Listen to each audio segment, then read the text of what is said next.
Hello दोस्तों, आप सभी का हमारे चैनल में बहुत बहुत स्वागत है।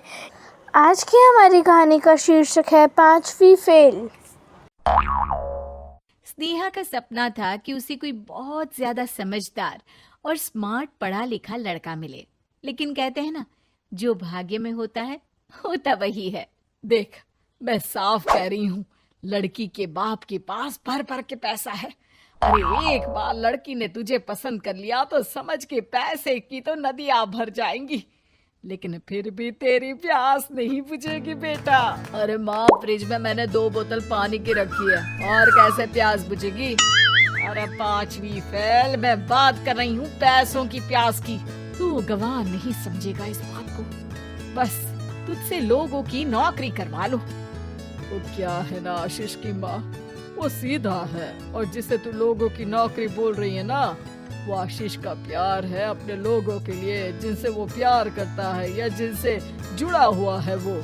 अरे जमाना नहीं रहा वो। अरे आज की डेट में तो ना बेटा माँ का है, ना ही पति पत्नी का।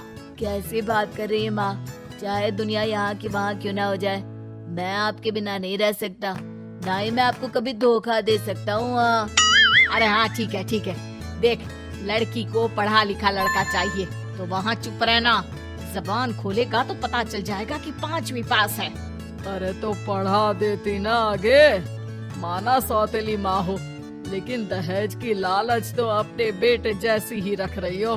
पापा ऐसा मत बोलिए ना माँ को, वो मेरी माँ है, मैं उनसे बहुत प्यार करता हूँ। अच्छा बेटा, कुछ नहीं कहता, बस तैयार हो जा, चलते हैं और देखते हैं कि कौन है लड़की और क्या चाहती है। सभी मिलकर लड़की देखने जाते हैं, जहाँ स्नेहा आशीष को देखकर ही इम्प्रेस हो जाती है। वाह, कितना हैंडसम है, काश इससे मेरी शादी हो जाती, लेकिन पता नहीं कितना पढ़ा लिखा है। स्नेहा, लड़का बहुत अच्छा है, बेचारी की माँ दूसरी है, लेकिन देख रही है ना, हीरा भी इतना चमकीला नहीं होगा जितना कि ये। स्नेहा को समझ नहीं आता कि वो क्या करे। वो आशीष से मिलती है, उसकी सादगी, उसकी बातें उसे भा जाती है। मैंने नहीं सोचा था कि इतना पढ़ा लिखा लड़का मुझे मिलेगा। मैं शादी करने के लिए तैयार हूँ। और फिर स्नेहा और आशीष की शादी हो जाती है। शादी के बाद सासू माँ कहती है, अरे बेटा, वो तेरे जेवर मुझे दे दे, मैं संभाल कर रख दूंगी। स्नेहा, जो कि खुद भी एक समझदार लड़की थी, नहीं नहीं, मैं अपने जेवर नहीं दूंगी, उसके लिए तो मैंने पहले ही लॉकर खुलवा लिया था माँ जी। ये मेरी कुछ आर्टिफिशियल ज्वेलरी है, इसे रख लीजिए। वैसे मेरी अलमारी में जगह नहीं है ना। सास बेचारी नई नई बहू से क्या उलझती। सुनिए जी, मैंने आपके लिए खाना और नाश्ता बना दिया है। ऑफिस कब जाना है? कौन से ऑफिस में? मैं तो घर का सारा काम करता हूँ। हाँ? क्या बात कर रहे हैं? इतना पढ़ लिख कर आप घर का काम क्यों करते हैं? कितना पढ़ लिख कर? मैंने तो सिर्फ 5वीं तक पढ़ाई की है। तभी वहाँ सास आ जाती है। अरे 5वीं तक भी पढ़ लिया तो समझो मेरी कृपा से, वरना तो जो इसके लक्षण थे ना, क्या बताना। अच्छा आशीष, जरा बाहर जा और भाग कर टूथपेस्ट लेकर आ। सुबह से मंजन नहीं किया। और हाँ, फिर जाकर दुकान की सफाई कर देना। तेरा छोटा भाई दुकान पर जाने को तैयार हो रहा है। स्नेहा ये सब सुनकर हैरान रह जाती है। वो सोचती है कि आखिर उससे क्या गलती हो गई जो उसके साथ ऐसा हुआ। आशीष स्नेहा के पास जाता है। सुनो, तुमको तो मैंने पहली मुलाकात में ही बताया था कि। स्नेहा आशीष की बात ही नहीं सुनना चाहती है। वो जोर से चिल्लाती है, चुप रहो बिल्कुल, गंवार कहीं के।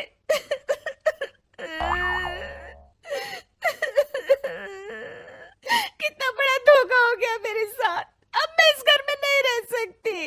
प्लीज ऐसी बात मत करो, मेरी पत्नी हो तुम, जैसे बोलोगी मैं वैसा करूंगा। मैं कोशिश करूंगा बाहर जाकर कोई काम ढूंढ लूं, पर प्लीज मत जाओ। चुप रहो गंवार कहीं के, मैं तुम्हारे जैसी की बीवी हो ही नहीं सकती। आशीष स्नेहा को लाख समझाने की कोशिश करता है, लेकिन वो अपने मायके चली जाती है। माँ चलिए ना, स्नेहा को मना कर लेकर आते हैं। अरे जाओ, बनाने जाए मेरी जूती। इतना घमंड, जैसे कलेक्टर हो कहीं की महारानी। अरे मैं तो तुझे कहूंगी कि तू भी भूल जा, हमने नहीं भगाया, खुद ही तो गई है। माँ वो बीवी है मेरी, मैं प्यार करता हूँ उससे, मैं जा रहा हूँ उसे लेने। वहीं स्नेहा के घर पर माँ, वो तो कुछ काम ही नहीं करता, घर का नौकर है, 5वीं पास। मैं नहीं रह सकती ऐसे आदमी के साथ माँ। बेटा वो लड़का बहुत अच्छा है, उसकी तारीफ मैंने हर किसी से सुनी है। तेरा पति है, अब तक एक गलत माँ के साथ रह रहा था, तू संवारेगी तो संवर जाएगा। तभी वहाँ आशीष आ जाता है। मुझे माफ कर दो स्नेहा, पर प्लीज मुझे छोड़कर मत जाओ। मेरी माँ के जाने के बाद मुझे तुम्ही से सारी उम्मीद है। तुम जैसा कहोगी मैं करूँगा, पर प्लीज मेरे साथ रहो। सबके समझाने बुझाने के बाद स्नेहा आशीष के साथ घर आ जाती है। आ गई महारानी, अब आई हो और सच्चाई भी पता चल गई है, तो थोड़ा तमीज से पति के साथ घर देख, रसोई संभाल और हम सबकी सेवा कर। देखो, मैं अब इस घर में बंटवारा चाहती हूँ। जो मेरे पति का हिस्सा है वो उसे मिले, और वो आज से कोई काम नहीं करेंगे। हिस्सा ले लो, लेकिन कमाओगे क्या, खाओगे क्या, धूल मिट्टी? अरे तेरा पति किसी काम का नहीं है, वो तो मेरा बेटा कमा रहा है तो 2 रोटी मिल जाती है इसे।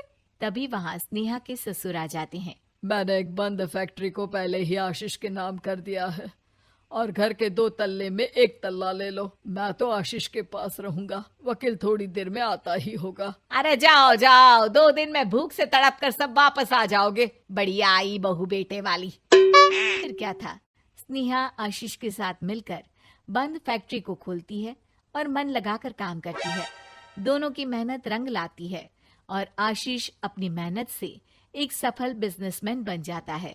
लेकिन एक दिन, अरे बहू बेटा आशीष, मुझे माफ कर दो, मैं भी अब तुम लोगों के साथ रहना चाहती हूँ। इस कमबख्त ने तो दुकान का बेड़ा गर्क कर दिया। वो तो आशीष था जो सारा दुकान का काम संभालता था। बेटा हमारे पास तो अब खाने को भी नहीं बचा। माँ जी, इसे कर्म के फल कहते हैं।